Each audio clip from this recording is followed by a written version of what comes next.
هو الشخصية الفرنسية الأشهر في التاريخ، فهو أول إمبراطور يحمل هذا اللقب ويبسط سطوة فرنسا على ما يجاورها، ويجعل من روما وهامبورغ وبرشلونة أراضٍ فرنسية. ارتبط اسمه بالمتناقضات، فهو رمز الانتصار والمجد، وأيضا عنوان الهزيمة وما نتج عنها من مرارة وتضحيات. دارت حول شخصيته الكثير من الآراء، منها ما هو متعارف عليه، ومنها ما قد يفاجئك عزيزي المشاهد. إنه الإيطالي الذي حكم فرنسا وأصبح أشهر وأعظم قادتها في حقبتها الاستعمارية. إنه نابليون بونابرت. ابقوا معنا للنهاية. نرحب بآرائكم ومقترحاتكم التي تتوافق مع سياسة قناتنا فيما هو مرتبط بالمواضيع التي من الممكن أن نعرضها عليكم. شكرا لكم.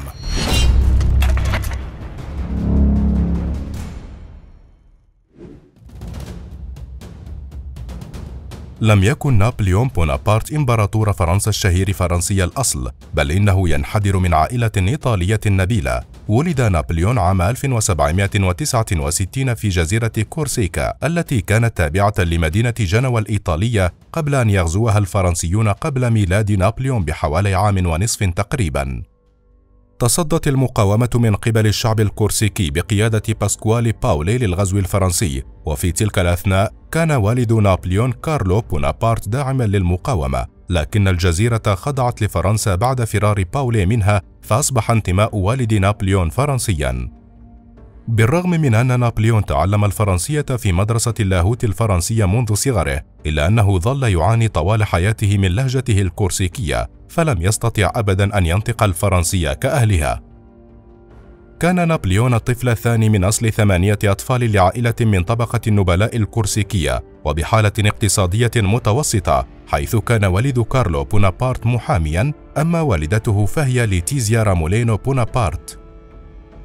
التحق نابليون بخدمة لويس السادس عشر عام 1785، وبعد تخرجه استطاع أن يحصل على رتبة ملازم في وحدة المدفعية في فالانس، وكان عمره لم يتجاوز 16 عاما. ثم رفع رتبه تدريجيا حتى وصل إلى رتبة قائد عسكري، لكنه لم يكتفي بذلك، فقد أكمل دراسته في مجال المدفعية والطبوغرافية بين عامي 1785 و 1792، حتى حصل على وظيفة في مكتب طبوغرافيا لجنة السلامة العامة. وفي عام 1786 عاد نابليون إلى مسقط رأسه في كورسيكا بسبب وفاة والده بشكل مفاجئ، ليصبح معيلا لأسرته، ولم يكن عمره يتجاوز 17 عاما حينها. صعود نابليون بونابرت إلى السلطة. وصل نابليون للسلطة في فرنسا في عام 1799، وقد بدأ رحلة صعوده للسلطة منذ عام 1793، وذلك بعد تنحي لويس السادس عشر بفضل الثورة الفرنسية عام 1789. وأول محطة استغلها نابليون لإثبات قدراته العسكرية عندما عين كواحد من القادة على حملة عسكرية وجهت لاستعادة مدينة تولون الفرنسية، فتمكن من استعادتها بعد وضعه لخطة عسكرية ناجحة. وفي عام 1795 سلم القيادة لحملة عسكرية، ثم استلم قيادة القوات الفرنسية في إيطاليا عام 1796، واستخدم مبدأ المسيرات السريعة للمناورة وتقسيم قوات العدو ورفع معنويات جيشه، مما مكنه خلال عام واحد من السيطرة على معظم إيطاليا وجزء من النمسا، وأخضعها لدفع النقود والبضائع للدولة الفرنسية.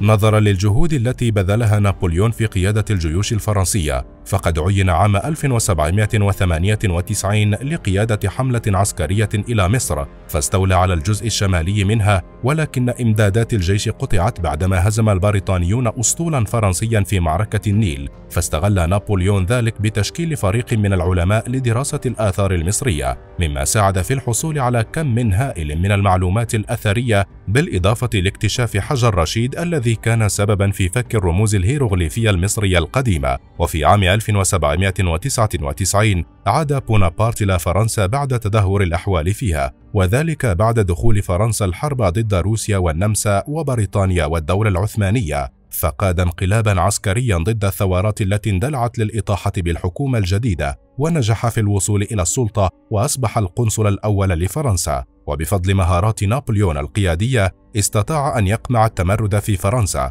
وأن يستعيد احتلال الأراضي الإيطالية، وأن يوقف الحرب مع الدول وإجبارهم على عقد السلام مع فرنسا بعد هزيمة جيوش تلك الدول. وبحلول عام 1802 أصبحت الأوضاع في فرنسا مستقرة. الحروب التي خاضها نابليون بونابرت.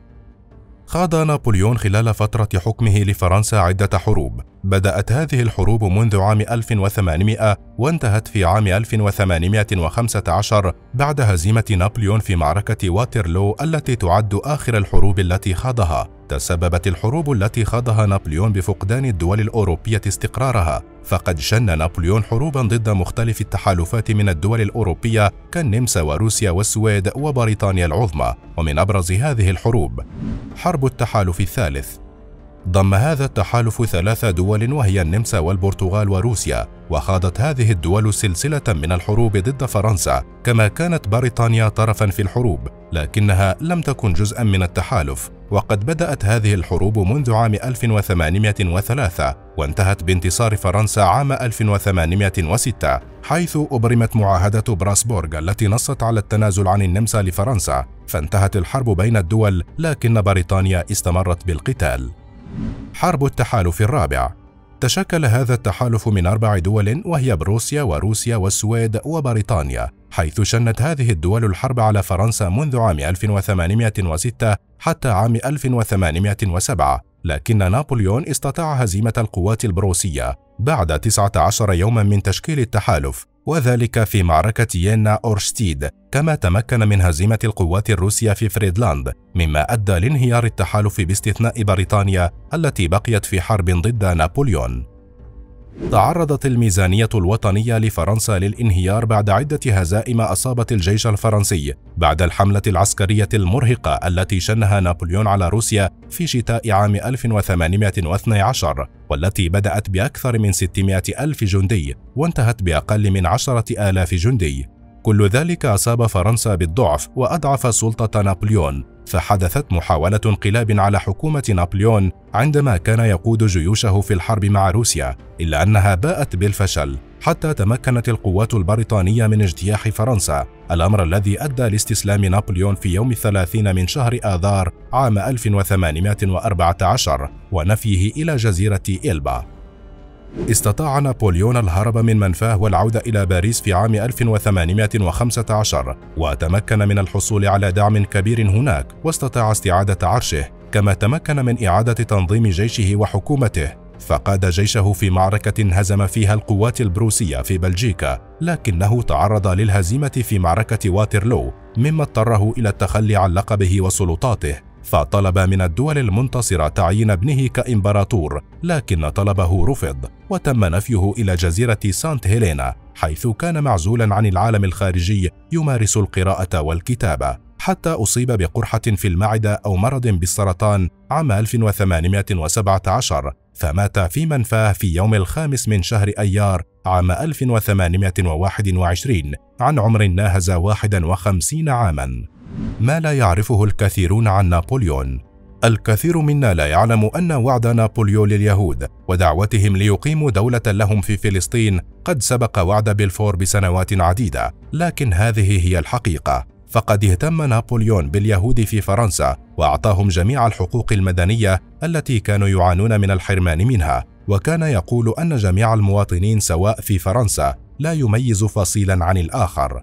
وعندما حاصر نابليون عكا ولم يستطع اقتحامها في 1799 أعلن عن دعوته ليهود أوروبا وآسيا بالتوحد والقدوم إلى فلسطين لإقامة كيانهم الصهيوني إسرائيل على أرضها، وبذلك يكون وعد نابليون قد سبق وعد بلفور بحوالي 118 عاما. نابليون وتنبؤات نوستراداموس. نوستراداموس عالم فلك وطبيب فرنسي ولد في عام 1503 أي قبل ميلاد بونابرت بحوالي 166 سنة، وكتب نوستراداموس كتاب النبوءات الشهير الذي تنبأ فيه بالكثير من الأحداث التي حدثت بعد وفاته بسنوات عديدة، وكانت النبوءات تكتب على هيئة رباعيات أو قصائد شعرية من 4 أبيات. والجدير بالذكر أن هناك عددا من النبوءات التي ذكرت نابليون بونابرت لن نتحدث عنها جميعا هنا، ولكن سنذكر أهم 2 منها. من جندي بسيط سيصل إلى إمبراطور من الرداء القصير، سينمو ليلبس رداء طويلا باسلا في الحروب، جريء على الكنيسة يشاكس الرهبان مثل الماء الذي يملأ الإسفنجة. ونبوءة أخرى يقول فيها: الأمير المغلوب في إيطاليا سيعبر البحر إلى جنوة ويتجه إلى مارسيل، بعد جهد عظيم ستغلبه القوات الأجنبية وسيحصل على برميل بدلا من العسل. والنبوءة الأخيرة تشير إلى ما حدث بالضبط مع بونابرت، حيث كان نابليون منفيا في جزيرة إلبا الإيطالية، واستطاع أن يهرب منها وأن يتجه إلى جنوة ومنها إلى مارسيل بفرنسا ليحشد قواته مرة أخرى ويحارب أعداءه من جديد، لكنه بعد حرب طويلة سينهزم وسيحصل على برميل. هنا المقصود بها برميل البارود بدلا من العسل الذي كان يستخدم في مراسم تنصيب الملوك. اختلفت الآراء حول شخصية نابليون، لكن جميعها اتفقت على الأثر الذي تركه في مختلف المجالات الاقتصادية والسياسية والثقافية والمجتمعية. ولعلنا نشير هنا بخصوص ذلك بأن القانون المدني الذي اخترعه نابليون تم تطبيقه في معظم بلدان أوروبا، بالإضافة إلى البلدان التي استعمرتها فرنسا في عصور الاستعمار. والنظام القضائي القائم على هذا القانون معمول به في ربع الأنظمة القضائية في العالم. وقد كان نابليون يفخر بذلك ويقول أنه إذا كانت قد تمت هزيمته في الحروب العسكرية فإنه انتصر بتسيد قانونه على جميع البلدان.